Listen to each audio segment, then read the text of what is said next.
bodies here as well. We've made this pretty tight to lift up. So first I want to give honor to God because I am really grateful to be here, literally. If any of you have followed my life these last several months, was faced with some difficulties, but also want to thank my family for being here and all of you for being in the audience. This is such a great honor. And as some of the others have expressed, it's never something you really work for, but it is such an honor to receive this type of recognition when you work so hard in something that you just love to do. And so I'm in a class with a lot of great people, and I'm excited to be here. It's great to hear all of their stories, and it's a wonderful class that I'm being initiated with. And a lot of people have commented on the red and blue. I have a couple other things that I could come to mind with. How about USA? Yes! So yes, thank you all for being here. Danielle, I find it very interesting that the rail picture, as we call it out there in the display, is not you as a volleyball player, it's you as an all-conference basketball player at Long Beach. You played a lot of sports and played them all well, so why'd you settle on volleyball? I did. I actually, in high school, I played volleyball, basketball, softball, track, and field. I got a scholarship to play at Long Beach State for volleyball and basketball, and if that wasn't enough, I was like, you know what? I think I can beat that 4x1 runner. And so I had a challenge with her, and I asked the coach, I was like, you think I could challenge her? And we challenged, and I got to do that. And I actually was the anchor because we went fastest to slowest. So maybe not the fastest one out there, but I figured I could hold on to a lead. But yes, I landed in volleyball, I believe, because it was a really strong team sport. Like, there are a lot of great team sports, but volleyball, I feel, is the ultimate team sport. And coming from my being so shy growing up, volleyball allowed me to be good within a sport, but not just me, to help others to be good around me. And the communication, how you can be powerful but graceful at the same time. So, but really the team aspect, there are a lot of skills in the team in volleyball, and you can't do it by yourself. You really have to rely on the people around you. So that was one of the reasons I chose volleyball. Obviously, you're known for your incredibly long international career and the high level that you played at. At what point when you were competing internationally, or did it happen from the start, did you know, I'm pretty good at this?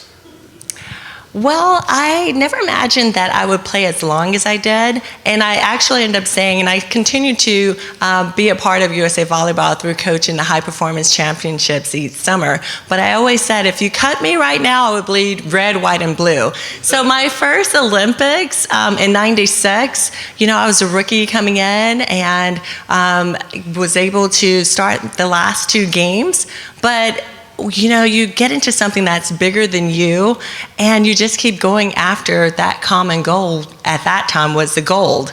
And so I started out as a rookie in '96 playing in those games. I actually took a break and played in the WNBA. At least I tried out for the WNBA. They wanted me to renew my stats. I was like, you know what, I'm already established here, so I put those tennis shoes away.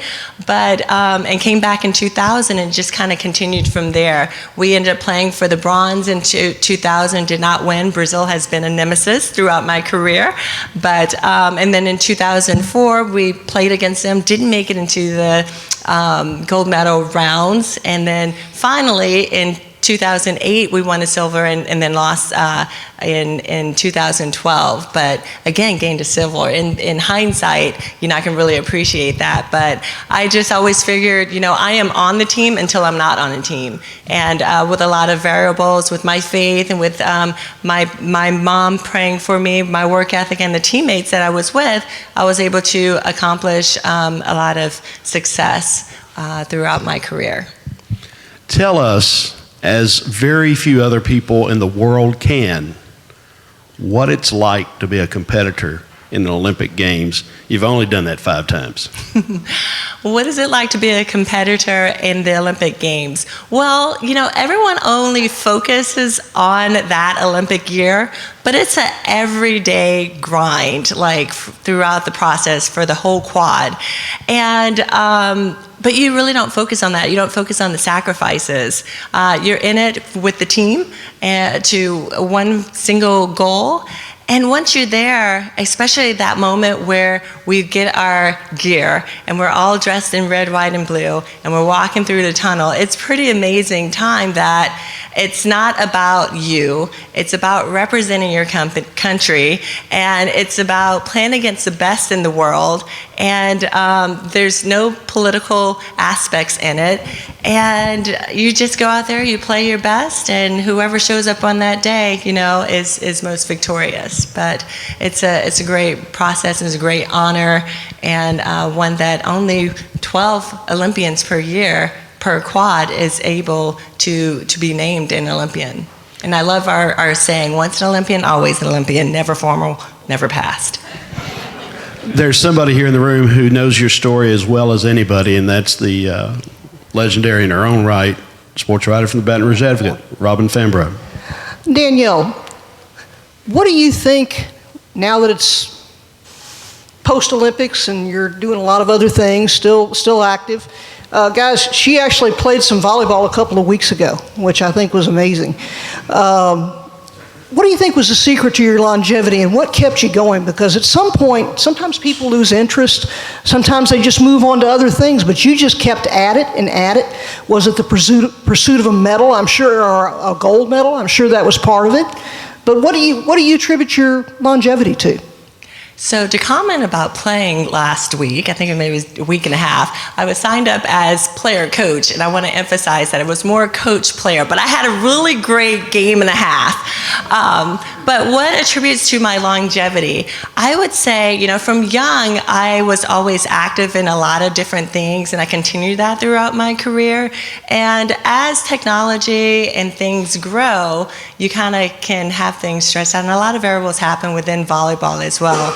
But I would say definitely playing a lot of different sports, and then obviously you will eventually have to specialize, but as well as having goals. So one of them was to win a gold medal, but that I never experienced burnout because I loved what I did. So ultimately, that was it. And like I said, if I could have played in 16 and now 2020, I would still be going after that goal because it saluted us until this day. So since I can't go out there and do it right now, I am supporting, Louisiana. Shreveport Bossier is hosting the Olympic qualifier, the first World Olympic qualifier, the chance to qualify for the Olympics. It's August 2nd through 4th, and so really excited to be a part of that.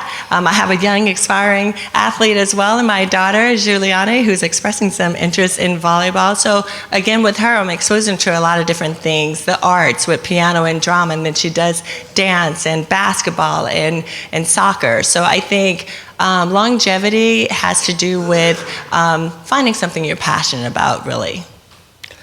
Which team do you think was the best one you played on of all the Olympic teams? Which team was the best team I played on? Every team I played on, and each team that is representing the United States. I think at the moment there are always great teams out there. The best team will be the team that can play together, as one of the other inductees alluded to. When you're friends and you're a team going after a goal, that's the best team. Danielle, you are simply the best. Congratulations. Thank you.